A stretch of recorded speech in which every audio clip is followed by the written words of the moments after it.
जहाँ जहाँ हम जा रहे हैं लोगों का यही रिस्पांस मिल रहा है कि आप जितना हो सके आप अपने स्तर से 10 साल में जो विकास हम लोग देखे हैं, इसी विकास को देखते हुए हम लोग इस बार भी आप ही को हम लोग समर्थन करेंगे। मैंने आपको इस बार लग रहा है कि आप जीत की हैट्रिक इस बार लगा पाएंगे? और एक बार बताइए, कुछ गांव में ऐसा लोगों का बोलना है, बहुत सारे गांव में नाराजगी है लोगों का कि आप मुखिया हमारे गांव में नहीं आती है, तो क्या कहना है इस पर आपका? देखिए, इस बात का यही हमको कहना है कि कभी कोई ऐसा जगह नहीं हुआ है जो समस्या के समय में हम कभी नहीं गए हों। ग्राम सभा से लेके छोटा छोटा चीज को लेके कभी भी कुछ भी जनता फोन करके बोल दिया कि इस तरह से यहाँ में समस्या हुआ है, हमने तुरंत गए हैं। तो और कुछ कुछ मैटर ऐसे भी होता है कि हम क्षेत्र में नहीं रह पाए हों, तो उस समय ऐसा समय आया हो कि हम नहीं जा पाए हैं। तो क्या आपको लग रहा है कि जिन गांवों में आप नहीं गई हैं वहाँ कुछ आपको लोगों को कुछ नाराजगी है? आपने बात किया उन लोगों से? हाँ, बात किए हैं। तो जब बात किए तो इन लोग भी हमको बोला कि मैडम अगर इस तरह से कुछ अगर नहीं भी पहुंच पाए हैं तो अगर आप कल का डेट में अगर आप जीत के आते हैं तो हम लोगों को ज्यादा से ज्यादा समय दीजिएगा। और एक बात सुनने में आ रहा है, चूंकि चुनाव दल के आधार पर नहीं हो रहा है, पार्टी के आधार पर, लेकिन आपके विरोध में कुछ उम्मीदवार ऐसे भी खड़े हैं जिनको किसी पार्टी विशेष का समर्थन मिल रहा है, जी। तो क्या कहना चाहते हैं इसमें? हाँ, इसमें कुछ कुछ उम्मीदवार भी है जो पार्टी विशेष से उम्मीदवार के रूप में चुना गया है। और इसमें देखिए, पंचायत लेवल में जो त्रिस्तरीय पंचायत चुनाव जो हो रहा है, इसमें पार्टी विशेष नहीं होना चाहिए, क्योंकि इसमें पार्टी विशेष पे अगर होता है तो जो विकास का जो रफ्तार है वो कम हो जाता है। और अगर हम लोग बिना पार्टी किए हुए ही अगर हम लोग जनप्रतिनिधि के रूप में आते हैं तो सब पार्टी आज का डेट में हर एक क्षेत्र में पार्टी लेवल में आईएसयू है, जेएमएम है, बीजेपी है, जीबीएम है, सब है, विभिन्न पार्टी दल है। तो मुखिया एक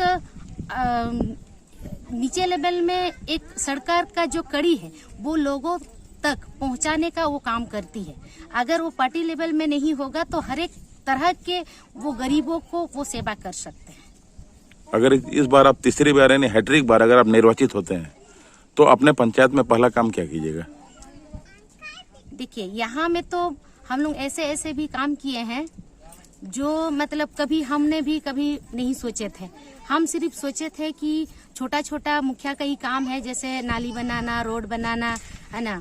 और जिसका मान लीजिए ये तो जैसे पीएम आवास सूची के आधार पे ही होता है, जो 2011 सर्वे अनुसार ही पीएम आवास का जो काम चल रहा है। हम लोग सोचे थे छोटा छोटा चीज से ही हम लोग काम करेंगे, लेकिन यहाँ में एक तो है जो आज हम लोग जो ग्राम प्रधान का ग्राम सभा का माध्यम से हम लोग 90% आदमी को एक रोजगार का एक माध्यम बना दिए हैं। और रोजगार के अलावा यहाँ में कोई विकास नहीं है। जब लोगों के घर में रोजगार पहुंचेगा तब जाके वो शिक्षा, स्वास्थ्य, सब तरह के वो समस्या को दूर किया जा सकता है। और आने वाला दिन में जब हम तीसरी बार जब चुन के आएंगे, एक विकसित एक पंचायत हम बनाने की कोशिश कर रहे हैं।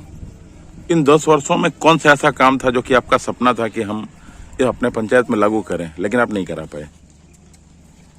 अभी तो बहुत सारा शिक्षा के प्रति ऐसा बहुत सारा सोच था जो अभी नहीं हो पाया है, लेकिन हम कोशिश करेंगे कि शिक्षा के प्रति हम ज़्यादा ध्यान दें। पहले सोचे थे कि रोजगार के प्रति शायद रोजगार में जब 90% यहाँ के लोग जब काम कर रहे हैं तो रोजगार का मेरा सपना लगभग पूरा हो रहा है। लेकिन जब हम अगली बार आएंगे तो हम कोशिश करेंगे कि ये शिक्षा के प्रति हम ज़्यादा ध्यान दें। आप मतदाताओं से क्या अपील करना चाहते हैं? मतदाता से हम यही अपील करना चाहते हैं कि जो हम 10 सालों में जो मेरा बचा हुआ काम है, जो अधूरा है, जो नहीं कर पाए, हम यही अपील करेंगे मेरा ग्रामीण से, जनता से, कि जो नहीं हो पाए हैं हम जब दोबारा हम तीसरा बार जब हम चुन के आएंगे तो हम सारा जो सभी को मेरा जोहार। मैं तेनगा पंचायत की श्रीमती दुलारी सोरेन मुखिया उम्मीदवार के लिए खड़ी हूँ और मेरा चुनाव चिन्ह है गुब्बारा छाप, क्रम संख्या 2 में है। सभी को हम अपील करते हैं कि हमें गुब्बारा छाप में मोहर लगा के भरी से भरी मदों से हमें विजय बनाएं। 14 मई शनिवार को हर एक मतदान केंद्र में हर मतदाता जाएं और अपना लोकतंत्र जो हम लोगों का मतदान का ये है वो अपना जरूर मतदान दे।